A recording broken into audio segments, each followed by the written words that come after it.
Hello, YouTube. It's another episode of Plays for Days. Today we are talking about prices in Yu-Gi-Oh! No, get out of here. We're talking about deck building for Dragon Rulers. No, that's horrible. Okay, I'm just bullshitting with you. We're talking about the ban list.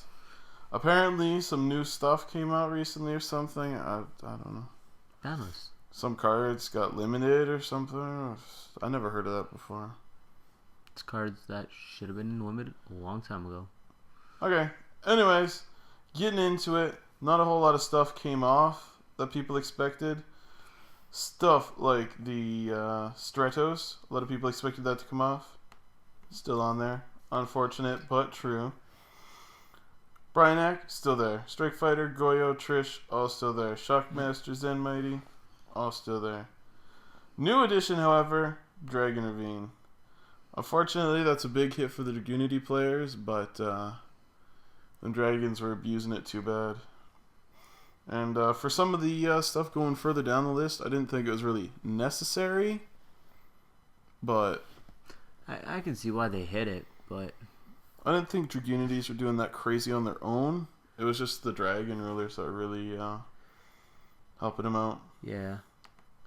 But yeah, maybe Forbidden's a bit too much. I think one would have been fine, but yeah, maybe one would have been okay. Yeah.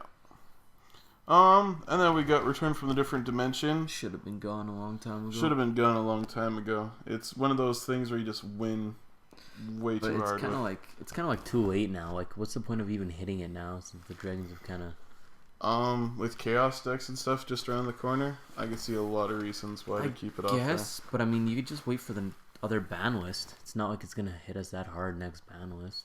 It's not gonna be that effective, at least from what I think. I think it's best to just leave it alone right now.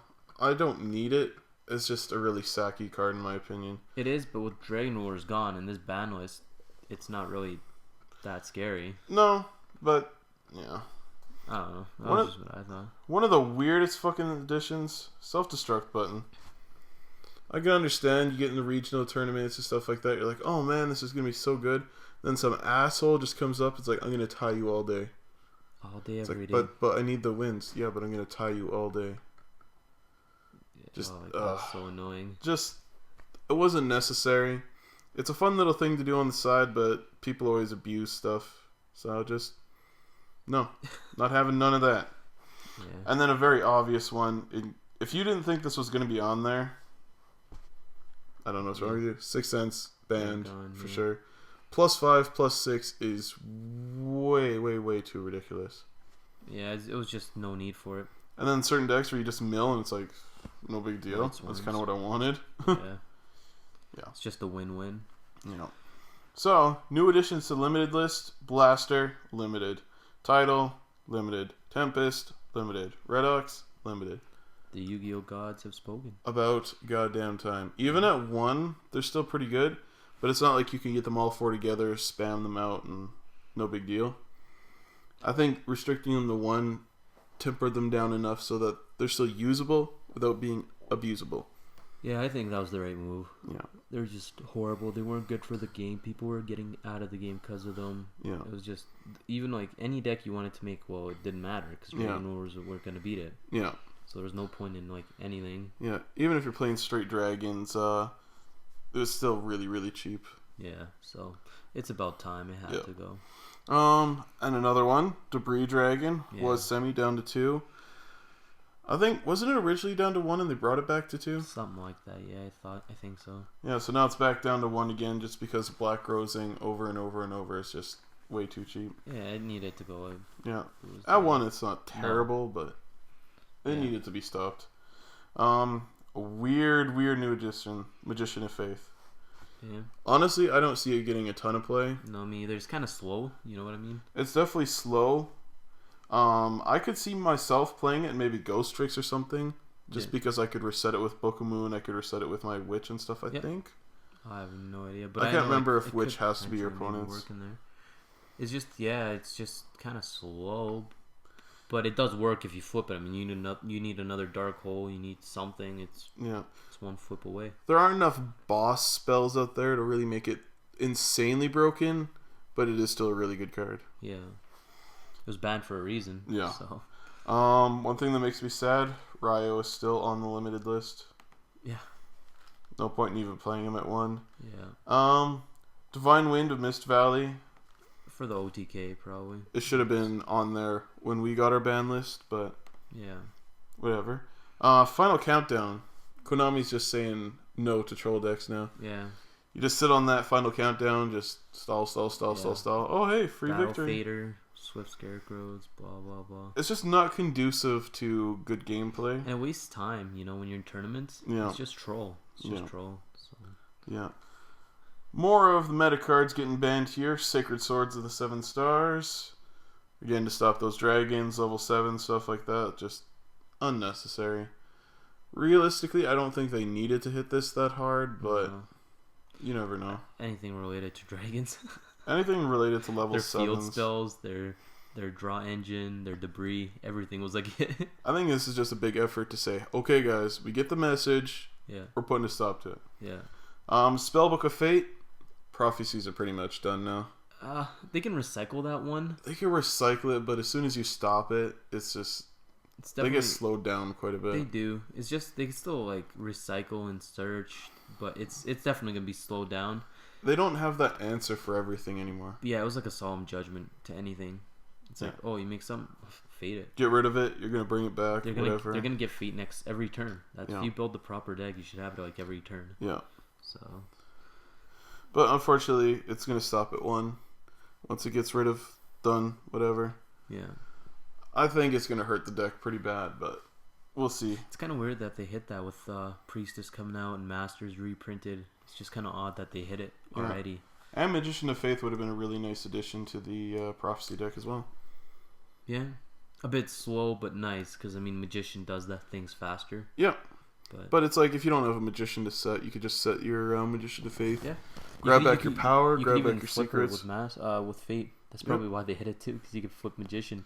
Yeah, that's true, actually, now that I think about it. Yeah, because they can flip it again. Plus, she's a spellcaster. Yeah. So you can use spellbooks on it with power and all that. Yeah, boost it up with your Star Halls, I think it's called. And power and all that. Yeah. Too good. Two of the cards coming off the limited list, Chaos Sorcerer and Lone Fire Blossom. I could see that. It's just because of the new decks, the new Twilights, Chaos cards, and the new plants. I never thought Chaos Sorcerer was really overpowered. But it's kind of weird that they kept BLS still when they brought him back. So with the new Chaos support and stuff, obviously you're going to want more Chaos monsters. Those Sorcerers are going to come in hugely handy. And that Lone Fire Blossom with all the new plant support is going to be pretty nuts. It's just really good. And, they're coming out with that new BLS too and all that shit. So he's a nice addition, Chaos Sorc. There's going to be 2 pretty strong decks with those 2 cards off the limited list. Yeah. And then all the stuff coming off the list. Archlord Christia, no longer on the list.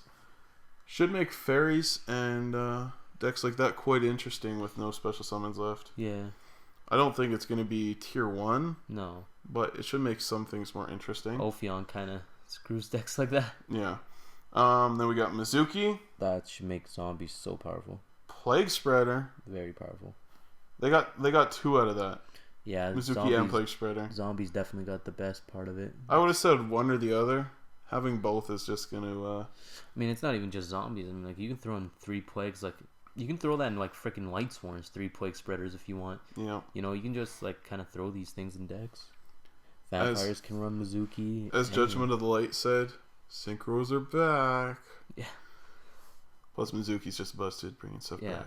Mizuki's just too good. TG Striker, up to 3. Never been gone. Synchros are back. I still don't understand Striker. He's not even that crazy of a card. He's a Cyber Dragon that's used purely for tuning. I don't think he should have been hit. It's not that bad. It doesn't even make TGs disgustingly broken. Look at Cockadoodle-Doo. He's the same idea. Same shit. And then the tour guide from the Underworld. That surprised me a little. That's a very interesting choice. Because it was splashable in every deck, and for them to bring a splashable card back, it's kind of weird. The thing was, it was only really, really irritating with the wind-up combo, the wind-up hand loop and stuff like that. Just being able to make it no problem. Yeah. And for going into all the Zen mains. And with Zen mains being easily disposed of these days, pretty much. Even though they got rid of Compulse. Yeah. They got rid of Compulse, but you got your black ships and everything. Yeah. Just get rid of it. Monster effects. Yeah. But it's just kind of like odd because, especially with the new Chaos cards coming out. Yeah. You know, it's easy darks in the grave and you can exceed into a white. Yep. You could go into your... Giga Brilliant, was it? Giga Brilliant. You can go into anything. You can put 3 darks and a light, bam. Yep. So it's kind of odd that they did that. Like... Yep. If you grab your dad, you can just go dark, dark, dark. I mean, like, you can run, like, with 3 tour guides now, you can run it in so many decks. Like, what's wrong with it? It's so good. I just don't think there are enough rank 3s to make it disgustingly broken. No, but I mean, like, you need a 3K. That's pretty damn easy to go into a 3K. You need a 2500, pretty easy. I just like the idea that you can actually play tour guide without it being cumbersome. That's like, draw into both. It's like getting your rabbit and drawing 2 your vanillas. Just having it at 3 makes it a lot better. It's so good. It's an instant exceed. It is easy darks. It is, but with all the stuff to negate effects these days, it's still a pain. First turn Zen mains is a pain. It is. It's no matter what, it's gonna be a pain. It is. So. I have to see. I don't think it's gonna be terrible, but it was hit for a reason. Yeah. All I gotta say, it was splashed and it was easy darks. Yeah. One of the other interesting ones to come back is the Constellar Ptolemy M7. I don't know why they're playing around with that. The only reason I could see that they got rid of it was for that one combo where you could OTK with it. With the Stoic Challenge and all that? Yeah. Yeah, where you can just overlay in game. And nobody even spammed that. No. So I really don't know why he was hit. There's probably a reason for it. I don't really know. Like, he was down to 1. Which is like, nobody did anything. Constellars didn't even really destroy anything with it. You think like Heretics would do anything if there was anything to do with him. Yeah. But like, he wasn't really even... All he was a 27 beater to lay over top of your, oh shit, what's he called? Charger? No. Your, the guy who bounces. Oh, shit. Oh, I can't remember what his name. Pleiades, yeah. Yeah, he was just an overlay for your Pleiades if he got fiendished. Or add a material or whatever. Yep. So, he wasn't terrible, but yeah, he was kind of annoying. Back up to 3 again. Have to see how that goes. Constellar's going to get a bit more play now. And then last but not least, Fire Formation Tanky. I don't know why they touched it. That's the second one that surprised me with Tour Guide. Too busted for Fire Fist, but it comes to Bujin. Throw it in. No, that's good. They can get Peacock and 3 tankies, 6 searching cards, and no problem. Throw it in. Yeah, no problem. Just throw it in there, whatever. Fire Fist, pff, no match for our Bujins. My God, it's like I don't. Sometimes I understand what Konami does, but I don't know. Tanky's a really, really good card. I think it was fair at 2. 3. I think it was fair. 3 in Bujins is gonna be but I don't understand. Insane. Like, they hit it like 3 months ago. It went down to 2. Yeah, they hit it 4 months ago. 3 or 4 months ago, and now it's back. Like, I don't understand. I think they tested it and they realized, you know what, it wasn't hurting the game that bad. But at the same time, it's really cheap. Yeah, so I don't know. I thought they were hitting it just because like Bujin's getting a bit more popular, more support, and Fire Fist kind of using it, and Fire King's everything. But and then they just bring it back with all these announcements of like Peacock and all these searchers, and it's like, yeah, throw in tanking, yeah. The only thing I would have said no fucking way to bringing it back, like they cannot do that, is if they would have said Spirit was back at 3. I would have understood that. That would have been, yeah. Spirit back at 3 with 3 tanky? No way. That deck was too good. 3 axes with 3 rekindlings, and oh my goodness. It was too good. But unfortunately, Spirit gonna be stuck on there probably for a while. I could see him coming down to 2 one day. 2 or 3. One day. But that's like the bestiary, eh? Yeah. The bestiary was too good at 3. And then years later came back to 2 in the OCG. I mean, like, you could argue, but I don't think they were better than Dragons. They were up there. They were competing with them 3 axes. They were competing, and I think that was fair. But to hit them like before the Dragons was a little. Well, it was before they even really got a chance to shine and top any events. That was really dumb. So, well, at least in the TCG, they topped in the OCG. Yeah, and people were chafed when they're like getting those $200 pre-orders for the Roosters. It's like they're still good, but $10 now. Well, it's like nobody runs 3 axes. It's all 4. Yeah. But I mean, it was such a powerful deck. It was such a powerful deck, and it would have been so much fun to play. But unfortunate as it was, that's where it sits. Fast. But yeah, that was pretty much it, was it? Yeah. So if you guys have any ideas of what they should have hit, what probably shouldn't have hit on the list, maybe stuff that should have come off, always leave it in the comments section. We'd love to hear from you guys. I personally thought this was a really good ban list. Like with the dragons gone, with what they kind of brought in, I thought it wasn't like over the edge. I thought it was just right. Yeah. They did what they were supposed to. The only thing I wish they would have done is the bestiary, just because I'm an old fan That's of for the your Gladiators. personal. That's personal my personal preference. But I mean, like, and I don't even think they would have been that broken with two. No.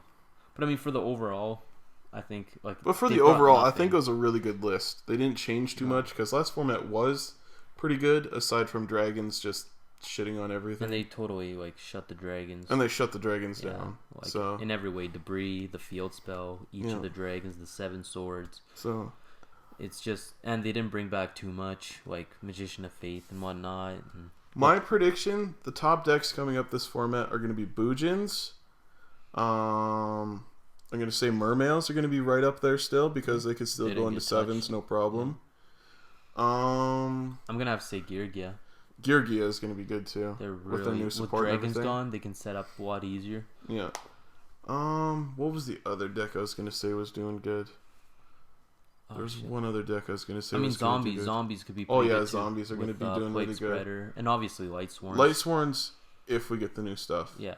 If we get the new stuff, it's going to be up there, tier 1 with the Boojins for sure. And you never know with Gravekeepers with their new support, how the meta goes. Who knows? They got their little Infernity Barrier, new monsters. They're definitely the anti-meta deck to play this format, because to be fair to the Evil Swarms, their biggest problem is going to be the Mermails. Or their best matchup, I should say, is going to be the Mermails. Otherwise, the lower level decks, don't really have to worry about it. They're all 4/4/4. Yeah. Like, one of the toughest matchup for Evil Swarms is that Gravekeeper. Yeah. So Constellars are annoying too. I mean, Constellars are a top deck. Yeah. So that's the problem, though, is Constellars, they change their level to 5, so they get around the Evil Swarms. Yeah, they could do a lot of shenanigans. Yeah. But yeah, that's pretty much it. I mean, like, that's kind of what I think too is going to be the top decks. I mean, there's nothing really. Yeah, I can't think of anything We might else. be forgetting 1 or 2 decks that could compete, obviously, but who knows how it's going to go. But I could definitely see, like you were saying, Boojins, Mermails, Geargia. I still think the Fire Kings, Constellars. Fire Fists are going to take a backseat to everything else. They will. I mean, like, they can get any deck on any given day. They can beat you, Yeah, and with all the new stuff coming out, you never know. We could get some TCG exclusives that absolutely break the format. You also got to like think of like Noble Knights and whatnot. They're getting some new cards. Yeah, I think it was Noble Knights I was going to mention that were going to be pretty good once they get their full support team. Yeah, because I mean they announced that one guy, but they didn't announce his effect. Yeah. But I mean, who knows? They're pretty good right now. Yeah. They are pretty good right now. Pretty annoying to face. Yeah. But yeah, that was like our little rant and prediction kind of about what's to come. Yeah, tell us what you guys think though. Like, did you like the ban list? What you guys think? If what they should have added or kept, or if you liked it, not. Like I was saying, I really liked it. I thought it was good, fair. Yeah. And it should change the game up. No more dragons. And what do you think about this new thing where it's every 3-4 months we get a new ban list? Personally, I kind of like it. It switches up the game so we're not stuck with something for 6 months. Because that was a very long time. And when you get something like dragons for 6 months, now that might not happen. It's just, okay, you got your 4 months now. That's enough for you. Because, a lot of people were kind of getting out of the game, I noticed. Yeah. Which dragons got their 6 months. Yeah. They can stop now. Just that. It was like auto win. Yeah. But that was our video about the ban list and what we thought. And make sure to like, comment, subscribe, and we'll see you guys later. Peace.